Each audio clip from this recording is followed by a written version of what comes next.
A few weeks ago, we released a video focusing on Egypt and the controversial megaproject known as the new administrative capital. In that video, we mentioned that building new cities out of nothing was not something unique to Egypt, and that fellow Arab states such as the UAE and Saudi Arabia had been carrying out this practice for years. We also made the point that what made Egypt a little bit different was that it did not enjoy the massive oil-derived wealth which both the UAE and Saudi Arabia can benefit from. As a result, the new capital project was effectively bankrupting the country, with concerns also about its practicality, its livability, and the suspicious involvement of Egypt's ruling military government. Unlike Egypt, Saudi Arabia unquestionably has the money for such projects. Unfortunately, that doesn't mean that its own planned cities are particularly successful either. Amidst a drive to modernize itself, the kingdom has embarked on a series of ambitious plans to attract new investments, kickstart new industries, and overhaul its image by becoming a sporting hub, a creative arts hub, a tourism destination, and more.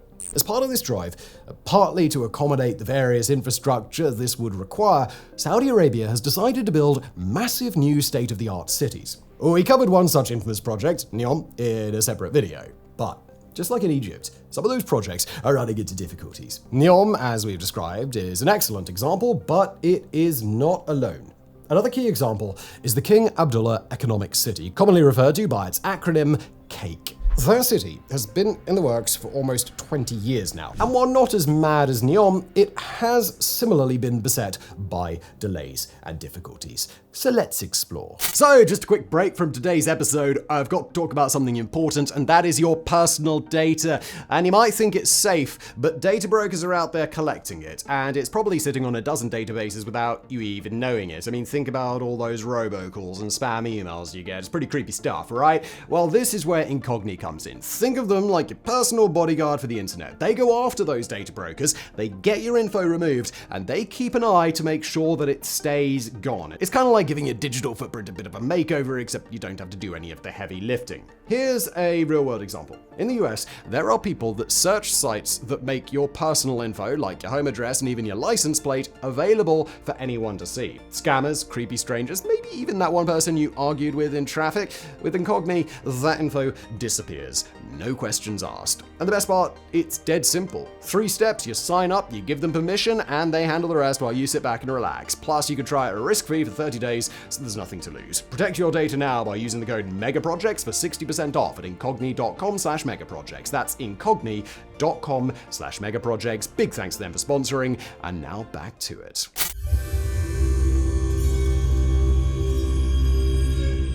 Alright, so amidst evolving plans to revolutionize Saudi Arabia, the development of CAKE began in the year 2005. The project was the brainchild of Abdullah bin Abdulaziz Al Saud, the then king of Saudi Arabia and head of the eponymous ruling House of Saud. It was announced as one of 5 such cities planned by the kingdom in that period with the aim of diversifying Saudi Arabia's highly oil-dependent economy. As such, these cities became known as economic cities. This particular one borrowed its name from the king himself, resulting in the rather unimaginative title of the King Abdullah Economic City, although this was at least short-winded in comparison with one of its sister projects, the Prince Abdulaziz bin Masaid Economic City in the northwestern city of Hale. The site of the project was chosen to be located on the Red Sea in Saudi Arabia's east, around 100 kilometers north of Saudi Arabia's major commercial hub, Jeddah. Its parameters, when plans were announced, were a sprawling city of around 388 square kilometers with a population of 2 million inhabitants. New industries which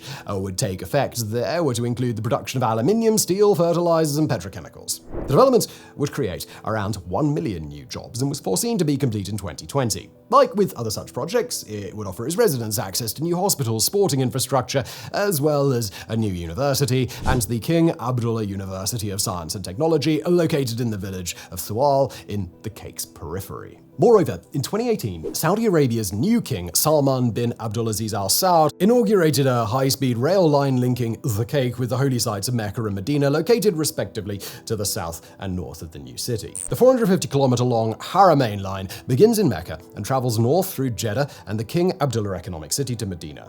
Featured on the line is the King Abdulaziz International Airport in Jeddah, which adds a major transport hub and the main aerial thoroughfare of the region to the network, thereby linking both residential cities and the holy sites. The objective of the new system is to double the number of visitors and pilgrims to Mecca and Medina in line with the kingdom's development plan, Saudi Vision 2030, which is hoped to expand the economy without increasing its dependence on oil. And it must be said, there is an element of shrewdness to the development of the King Abdullah Economic City. Aside from the new industries and the relief from overcrowding that it could provide, the location and linkage with the new rail network could indeed be a visionary move. As mentioned, the cake is located close to Jeddah, which in theory would allow it to absorb residents and skilled workers from an already modern and highly commercialized city.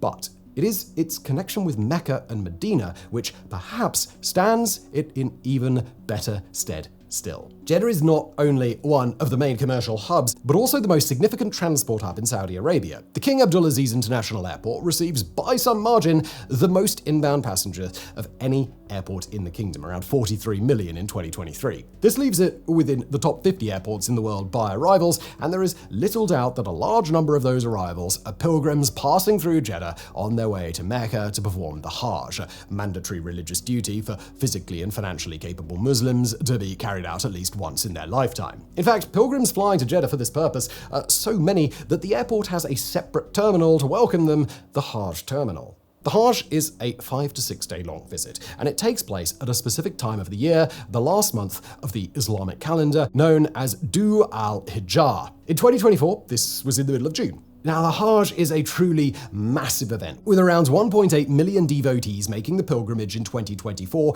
with little doubt that most of those arrived through Jeddah. Overcrowding and the extreme heat of the Saudi summer sometimes cause havoc during the pilgrimage. The kingdom announced that more than 1,300 people died during this year's Hajj, mostly due to heat stress and unauthorized risky trips. Some people in past years have also died at crashes due to the saturation at some of the holy sites. It has been a long-term challenge for Saudi Arabia to control the flow of pilgrims and to provide safe options for visitorship by restricting the number of pilgrims issued visas to see the sites. There is, however, another type of pilgrimage performed by many visitors to Mecca. Many Muslims visit the city outside of the Hajj period, a type of visit known as an Umrah. Unlike the Hajj, the Umrah is not considered compulsory in some Islamic schools of thought, and the visit is often completed in a couple of hours instead of several days. Pilgrims taking part in either the Hajj or the Umrah traditionally also visit the city of Medina, which is located around 450 kilometers north of Mecca. Some make this journey, known as the Hijrah, by foot, but given the length of the route, the arduousness of the trip, and the scorching heat, most don't and instead travel by overland transport. This nonetheless entails a grueling 17-hour bus journey. It is therefore possible that some would choose to break up the journey by making a shelter stop along the route, say in an air-conditioned and well-connected city roughly halfway between both sites. That'd be a good idea.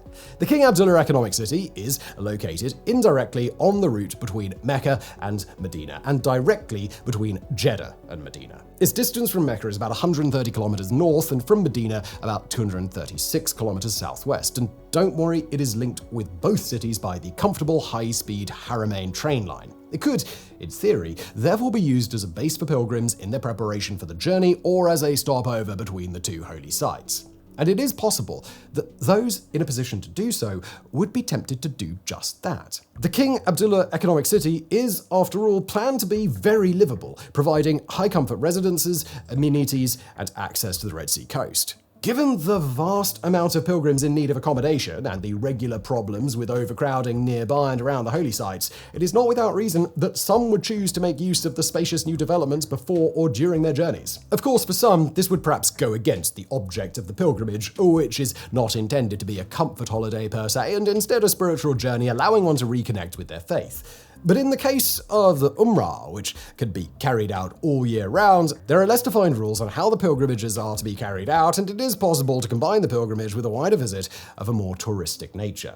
And so-called luxury pilgrimages have become a thing in Saudi Arabia. Some private companies offer exclusive packages up to $7,000 for a 2-week stay, and the financial windfall of the pilgrimage to Saudi Arabia was thought to be around $10 billion in 2015. In fact, comfortable packages for those intending to make a pilgrimage have become so commonplace that the phenomenon has even got its own nickname, within tourism, Hagenomics. Some of these packages target wealthy pilgrims from as far afield as India and incorporate add-ons such as onward visits to countries like Turkey or locations with other significant Islamic heritage sites such as Iraq.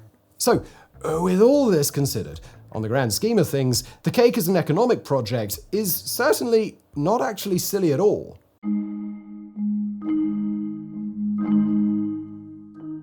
Now, with that said, it seems that the development of the King Abdullah Economic City has somewhat run aground, and the problem doesn't seem to be the money. In the video where we discussed Egypt's new administrative capital, we mentioned that the project was supposed to cost $45 billion, but ran over budget and is now likely to come with a final cost of around $60 billion. That's a huge cost for Egypt, which took on financing the project entirely on its own and which is already suffering from the effects of a sharp currency devaluation and debt. And an especially great cost, seeing as some of the features of the city are seen by some as overly lavish and rather unnecessary. Saudi Arabia doesn't have this problem. Due to its oil wealth, Saudi Arabia's economy is very healthy, although this may not last forever given the finite nature of the resource. The King Abdullah Economic City is no bargain basement project, and too lavish and too unnecessary are not descriptions which seem to have featured much in blueprints for the site. Everything is lavish, and much is unnecessary. From the outset, the economic city development had an investment budget of $100 billion against its aforementioned planned population capacity of 2 million people. Certainly, this already contrasted it favorably with Egypt's optics for a city costing $45 billion against a planned population of 6 million.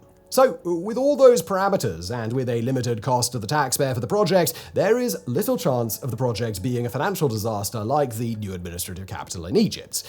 Right? Well, yeah, but only kind of. There's certainly less on the line, but the project doesn't seem to really be going anywhere. Given the amount of these projects which have sprung up in the MENA region and the Arabian Peninsula, it is almost a given that some of them will not be a success, and a similar likelihood that some will crawl along at a slow pace. The cake is one of them. It just doesn't seem to be moving forward at all. The project began in 2005, but by 2018, after 13 years of construction, the Financial Times reported that the total number of residents was a paltry 7,000. There is some evidence to suggest that the number of inhabitants has risen much in the last 6 years since then, with the very highest estimate suggesting around 100,000 people in 2024, 4 years after it was supposed to be complete. However, this figure is rather dubious given the vast unoccupied residences, the building sites all over the place, and some of the human habitation appears to be mostly AI generated. And even if accurate, the figure of 100,000 residents would still represent only 5% of the planned total when the project was begun, which, as a reminder, it was almost 2 decades ago. In general, very little updates about the building of the project have been provided at all. And in 2024, the company responsible for building the project, Emaar the Economic City, announced a capital restructuring plan seemingly to account for accrued debt and accumulated losses in an effort to convert some of its debt into equity. Now, it stands worthy of mention that one of the early criticisms made of the plan for the city, cautiously, by some within Saudi Arabia, was that it was really nothing other than a vast vanity project to suit King Abdullah's whims. Time magazine quoted an unnamed businessman from the Saudi capital, Riyadh, who seemed to suggest that the king had looked sideways at similar projects in the Arabian Gulf, such as Kuwait's City of Silk and the UAE's Dubai lands, and seemed to decide that he wanted to outdo them all. Quote, "It is the Saudi saying to the rest of the Arabs, we can build bigger than the rest of you," the man concluded. If that is so, then it stands to reason that the project would somewhat lose momentum after King Abdullah died in 2015, still several years ahead of its intended completion date. And it is true that updates regarding the project have dried up most directly in the time since then. King Abdullah's successor was his half-brother, King Salman, but with Salman in poor health, much of the state leadership has transferred to his son, Crown Prince Mohammed bin Salman. The kingdom has since turned its attention to other projects, not least Neom, as well as to cultivating its status as a sporting hub ahead of the landmark FIFA World Cup due to take place in 2034. In general, a key point of emphasis in the Crown Prince's plans hinges around sports, and Saudi Arabia has made recent massive investments in football, golf, Formula One, boxing, and tennis through its public wealth fund, of which Mohammed bin Salman is chair. Aside from its redirection toward other projects, there have been other events since the king's death that have diminished its foreign investment potential, thereby hampering its plans for development. The notorious death of journalist Jamal Khashoggi in 2018 caused the kingdom to come under great scrutiny and caused some investors to pull out of agreements with Saudi Arabia. Evolving relations with Israel also went out of the window due to the Israel-Hamas war, which, as we mentioned in our Yom video, may have put paid to a major investment partner, which could have benefited the Saudi projects, perhaps including the cake, thereby further casting its future into doubt.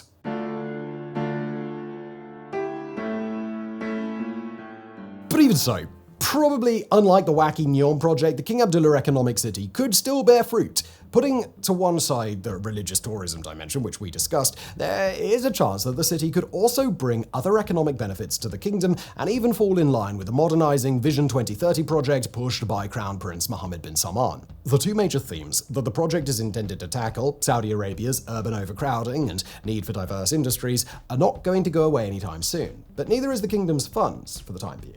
Thus, the capital needed to complete the project is probably still there, especially with Neom now being quietly downsized. Perhaps it requires just a dedicated effort to haul the project over the line. As mentioned, unlike Neom, which is located in the relative wilderness of Saudi Arabia's northwest, the cake is located favorably close to the catchment area of the sprawling city of Jeddah, whose residents may be tempted to relocate to a desirable location within reach by public transport. The cake is on the Haramain line, and as well as remaining a possible stopover for pilgrims to Mecca and Medina, it could potentially become a standalone visitor destination in its own right under the right circumstances. With access to the Red Sea, plush resorts, and ease of access, there is a chance that the city could be suitable for Saudi Arabia's evolving plans to become a tourism hotspot. Among the developments plans within the city are a major port, the King Abdullah Port. A maritime development dovetails rather well with another evolving route by which some pilgrims carry out the Umrah by sea. During the medieval period, it was relatively common for pilgrims to travel to Saudi Arabia by boat, often from the port of Suakin in Sudan. The port was later part of the Ottoman Empire, where the same trend continued, and Turkey has recently announced a desire to redevelop the ancient route to the holy sites in discussions with the Sudanese government, although this plan currently bears little chance of fruition due to the ongoing civil war. Nevertheless, it is possible that maritime routes to Saudi Arabia may also return to vogue, not least for the vast Muslim population residing in Africa. Jeddah already has a so-called Islamic port for this reason, with an undated figure of some 70,000 visitors arriving there for religious purposes, according to Saudi Arabia's Ministry for Hajj. If the port at Jeddah and the King Abdullah port were to be expanded for this purpose, it could offer another stream for visitors to access the holy sites and alleviate the burden of aerial and land routes to the kingdom. And if both ports were developed for non-religious tourism in general, this could lead to an even greater economic advantage still. In theory, it could leave room for the Saudi coast to become a sort of Red Sea Riviera, welcoming commercial voyagers from further south, Africa and the Indian Ocean, or from the opulent resorts located north in Egypt. And there is a chance that if it is completed soon, the cake could even fall in line with Mohammed bin Salman's plans for an overhaul of Saudi Arabia, favoring sports and social modernization. The city has planned to host some of the matches of the 2034 World Cup, with the King Abdullah Economic City Stadium featured as one of the intended stadiums for use during the event. This would make sense, given the relative connectability of the city, and certainly gives its vast residential spaces, which could be used to house visitors in the event that Saudi Arabia does not succeed in filling them with permanent residents before the tournament. The city also features plans for two major international hotels, one of them a Ritz-Carlton, a luxury star hotel and resort, and the other a Holiday Inn Express, therefore a more modest and affordable experience. Aside from these, the cake's tourism website offers short-term stays at two further hotels, as well as a beachside residential resort and an outdoor campsite. Jeddah, which hosts not only a busy airport, but also a seaport, will have no less than 3 stadiums of its own for use during the tournament, and with the rail system operational, this would allow fans to attend matches in both Jeddah and Cake with relative ease. So, what do you think? Is this city a failure with little chance of redemption, white elephants slowly fading in the sun, or a visionary project which just requires some fine-tuning, but otherwise has got great potential for economic success?